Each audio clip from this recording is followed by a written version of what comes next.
Hello and welcome to the Last Mixtape podcast. My name's Stephen White, and on this week's show, we review Kendrick Lamar's Super Bowl halftime show and do a deep dive into the Wooden Horse of Troy and Bertolt Brecht.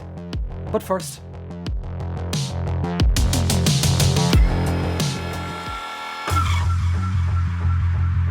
art is not a mirror held up to reality, but a hammer with which to shape it. Not my words, but the words of Bertolt Brecht. Why, Stephen? I hear you ask, dear listener, and indeed, dear viewer, are you quoting Bertolt Brecht at the start of this week's episode? Well, at first glance, Kendrick Lamar's halftime show at the Super Bowl last weekend seemed like the mirror, a reflection of the power, the spectacle, and the control of that very medium. But was it actually a hammer designed to reshape and reforge the very stage he found himself on? Or did a hammer bounce right off the walls of the biggest Coliseum in American media? This week, we review Kendrick Lamar's Super Bowl halftime show through the lens of the Wooden Horse of Troy, Jester's Privilege, Bertolt Brecht, and metacriticism. The second Kendrick Lamar walked off stage, the internet split in two. Some fans called it a masterclass in subversion, a performance that sneaked radical ideas past the biggest corporate machine in America. Others, they weren't impressed. They expected something bigger, something louder. They wanted a protest, a mic drop moment. Instead, they got something strange, controlled, almost orchestrated. And maybe that's the point. Maybe the real performance wasn't just what Kendrick Lamar did, but how the audience reacted. Because if you felt like this was being held back, like there was some unseen force limiting him, then you just experienced the exact message he was sending. Right-wing media followed the exact same script as Kendrick Lamar's Uncle Sam character, trying to control the narrative, reframe his performance, strip it of its meaning. They called it uninspired, pointless, and even anti-American. The irony? They weren't just reacting to his performance, they were proving his point. And that's the brilliance of what Kendrick Lamar did. He knew exactly how to play it. You don't storm the gates of power head on. That's how you get shut down. Instead, you get invited in. And once you get through the doors, you reveal what you are carrying inside all along. This was Kendrick Lamar's Trojan horse. Jester's Privilege. The idea an entertainer can say things no one else can, as long as they do it under the mask of performance. A special shout out as well to FD Signifier and Nicholas Nameless on this concept, who both put me onto this. The Nicholas Nameless video is going to be linked below, as well as the FD Signifier one. In medieval courts, jesters could mock kings to their faces, speaking truth in ways no one else dared. And in a way, that's exactly what Kendrick just did. He stood in the middle of America's biggest corporate Coliseum, right in front of the most powerful people in entertainment and business, and indeed the president himself, and used their stage to critique them. This is a difficult tightrope to walk. On one side, Kendrick could fall into the Jester itself, a propaganda piece used to critique the very machinery that is being used. On the other, speaking truth to power. Now, let us talk about Uncle Sam. Not the one on the war posters, but the great American actor Samuel L. Jackson and his part to play in Kendrick Lamar's halftime performance at the Super Bowl. Jackson played both the enforcer and a voice of the populist view of what a Super Bowl performance should be. A critic of Kendrick Lamar himself and what he was doing with the show and how he was outwardly projecting the symbolism within his Super Bowl halftime show. As Uncle Sam, using that criticism and turning it on its head.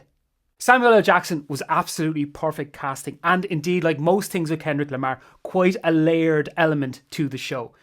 In Spike Lee's classic film, Do the Right Thing, Jackson plays Mr. Senior Love Daddy, a DJ who himself is an observer and a truth teller of the very narrative he is within. But now he's flipped it.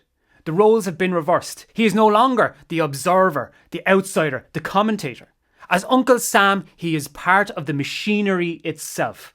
Stand in for America and America's views, or the views that America thinks it has. And Kendrick knows exactly what's happening here. In the middle of all this, trapped in a system, surrounded by enforcers, he looks dead into the camera and says, "You picked the right time, but the wrong guy."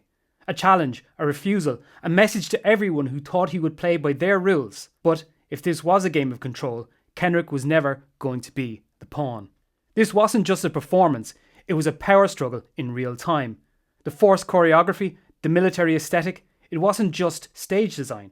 It was a commentary on how black artists are expected to perform within white institutions. If you felt like something was off, like there was a tension in the air, that was intentional. Kendrick made you feel the constraints that black artists have to navigate every single time they step onto a mainstream stage. Once again, during this period, I want to just put you on to black creators such as FD Signifier, Nameless, who I also referenced earlier, and some of their commentary, as well as loads of the people who have been reacting to this video on the Super Bowl reactions and stuff like that. So Screwface Jean and people like that. So do check them out because they have far more insight than I. And so it goes, and there it went. Kendrick Lamar's Super Bowl halftime show. I was not going to cover this week after covering kind of a pre-show last week, and I felt maybe I had said everything that needed to be said, but upon watching it and indeed engaging with some of the criticism and the support for the show as well, I was captivated so much that I really wanted to dive back into this, because like a lot of what I love about Kendrick Lamar's work is the layers of artistry that goes on into it and what's on show. And what I loved about this show is that there are indeed so many layers, and I would point you to so many great videos that break down all the symbolism within it, the video game symbolism, the symbolism of the dancers, everything. There's so many perfect things about it. I, for one, loved the set list. I saw in the interview with Apple, he said, I am not somebody who likes to live in the past. He said that about himself beforehand, and I felt when he said that meant the predominant set list would be new music. And I love that. There are some artists for whom they just do that. They don't like to live in the past too much. They want to constantly push forward. And that to me was a real sign of an artist. Even though he was on the big stage, even though he was in somewhere where it's like, hey, shut up and play the hits, he felt confident enough in his new work and his own work to play new music and new beats and stuff like that. And obviously now he played All the Stars and he played Humble, which itself wove into the tapestry of the performances. We were saying the Uncle Sam character saying, hey, stop that, play the hits. And even when he did the bit with SZA, who was absolutely fantastic. And I can't say enough great things about how SZA's vocal just absolutely soared, especially in All the Stars. And indeed in Luther on the show. She's such a captivating performer, and you watch her with the same kind of interest you would have of other great pop stars and R&B and soul stars as they're on the way up, because she is something quite captivating. And I think as well is really interesting how Kendrick, for the most part, apart from having SZA and Samuel L. Jackson, kept it to himself, held the show, carried the show. Now, a lot of people were kind of saying, well, that kind of meant he was kind of breathy in his performance and breathy in his kind of raps. To me, that's reality. I would far like that than something that was to a backing track or something that felt like he was just kind of ad-libbing over. He just seems like that much of an artist. It was that much of a show. I also really like in the subversive way that it split opinion in an honest way. We can speak about the kind of people who were already had split opinions the minute he was announced, but in a way that some people thought, well, should he have done those tracks? Should he have done kind of play the hits? Should he have gone further? As I've constantly said on this, one of my favorite commentators on all this has been FD Signifier, and a big shout out to him, because that indeed is where we talked about the Jester's privilege. He himself referenced that from another video, and I will link the original video to that below as well, because that's something that's quite interesting in the realms of this performance as well. But he was feeling that some people might feel like it needs to be more revolutionary, that maybe Kendrick got away with what he could get away with within the realms of that thing. And for me, that to me was the Trojan horse.